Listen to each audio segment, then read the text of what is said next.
Inflation is much too high, and we understand the hardship it is causing, and we're moving expeditiously to bring it back down.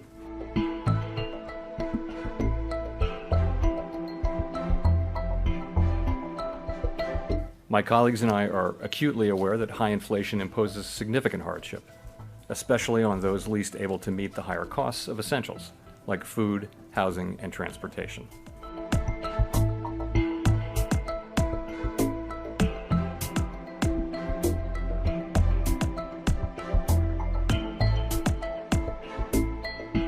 If he's having the outcome effect he wants on demand, then he's got optionality when he comes to September. If he's not having the effect, September could be another 50, and then you could have November, December be 25s. So I think he's laid out sort of the roadmap for the next two rate hikes being 50s. The tools are blunt, as Jay Powell himself admitted, but at least the 75 seems for real off the table, at least at the coming two meetings. And what the market loves always, Scott, you know this, everybody that's a frequent watcher of CNBC knows, they want certainty. They don't want, right, they don't want overly hawkish talk. They don't want maybe a 75 showing up out of the blue. And you got a very crystal clear answer in that.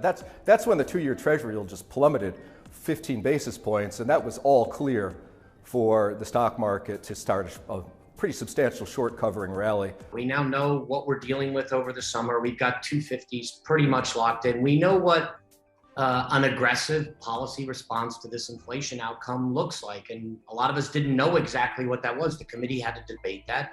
They debated it. They came up with a unanimous decision. I think that's important. There's not a lot of dissents.